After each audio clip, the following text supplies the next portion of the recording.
Hi, it's James. Welcome back to the channel. I'm so glad you could be here with us.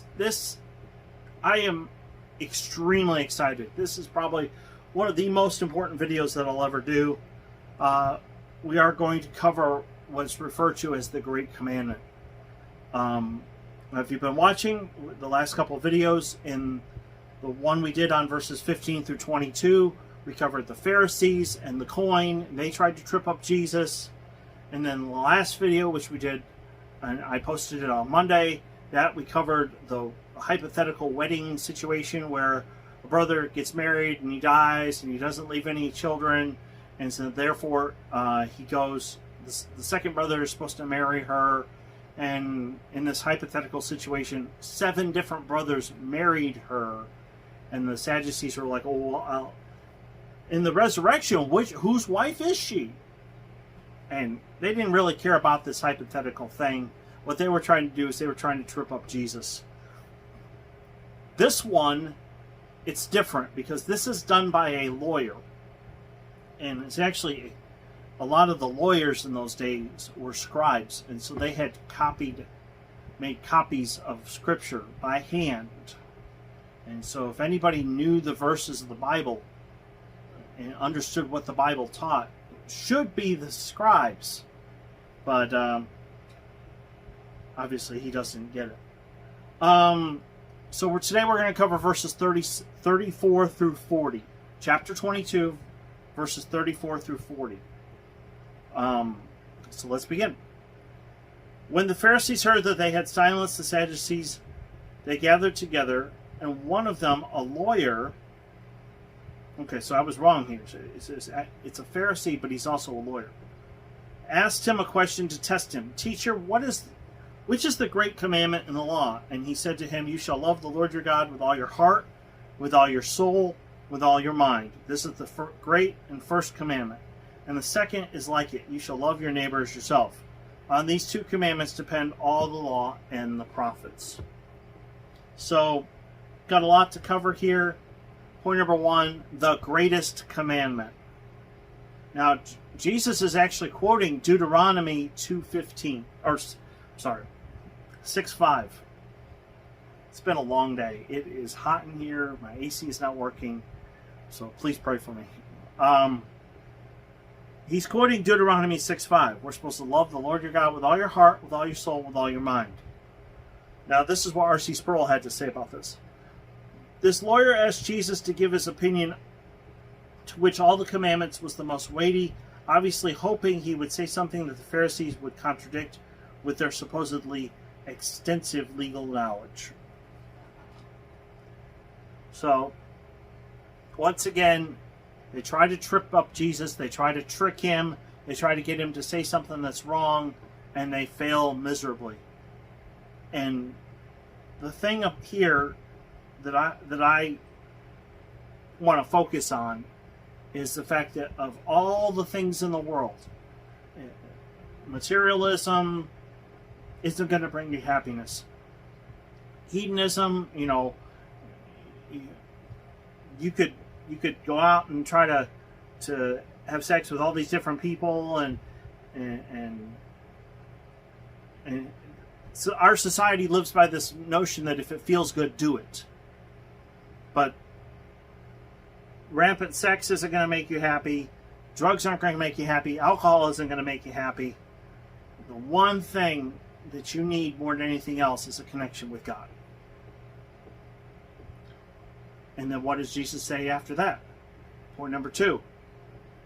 We are to love our neighbor as ourselves. Now, Jesus is quoting Leviticus 19:18. And I'm going to go off on a tangent here a little bit. To me, this is one of the most important verses of the Bible. It's one of the most important verses to me because I've spent years doing anti-racism work, and I believe this is the foundation, not this what do they call it? CRM, critical race theory, or CRT, critical race theory. That's not going to help anything. We have to be able to look at people, look at our neighbors. And I define a neighbor as anybody that we have that we come in contact with on a regular basis. So it doesn't matter if they've got brown skin, black skin, yellow skin, red skin, tan, kind of peach-colored skin. I've never seen anybody who was truly white. This binding on this book is white. Obviously, that is not the color of my skin. So, we're to love people because God created them. This whole critical race theory is a bunch of garbage, and it's filled with Marxism. I reached out and worked with a church in Stillwater, Oklahoma for 10 years. And I did it because it was the right thing to do. Because in my mind, they're my neighbors. We've got to learn how to live with people that are different than us. Not everybody's going to think like we do. Not everybody's going to act like we do. And not everybody's going to look like we do. We have to love them because they're created by God. So, point number 3, all the law and the prophets. Jesus didn't come to abolish the law. If you look at Matthew 5:17, Jesus said, I did not come to abolish the law, but to fulfill it. When we love God and we love our neighbor, we are fulfilling the law. Not necessarily the letter by letter, sacrificing animals and all that other stuff, but the heart of the law.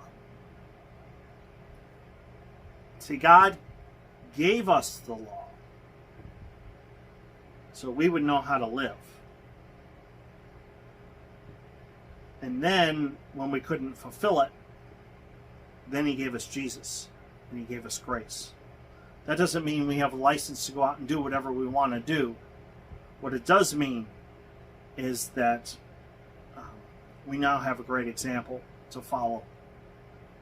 And our focus should be on striving to be more like Jesus. And here's the interesting thing that I didn't understand until recently.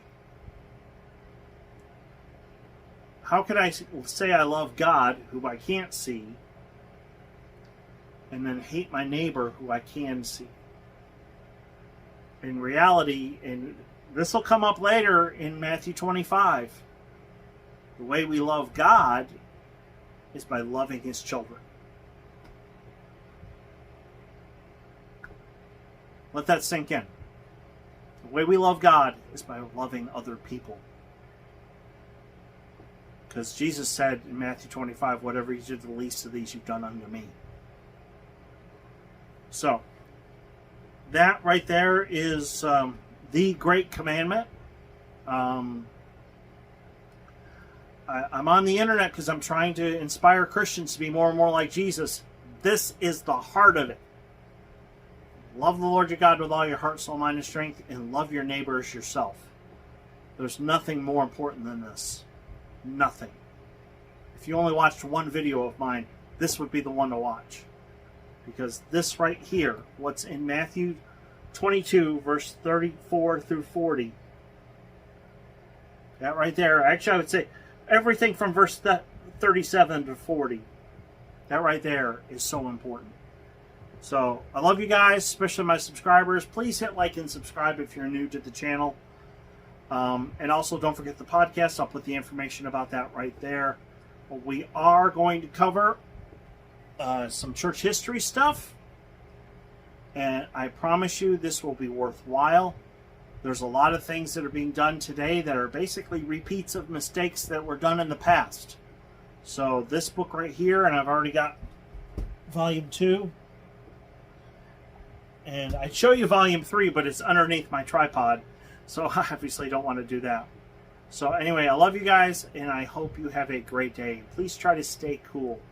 When I get done here, I'm going to change my shirt and go to Black Rifle Coffee because I need to get in some air conditioning. My AC is out. So hope you have a great week. Take care, and God bless. Bye.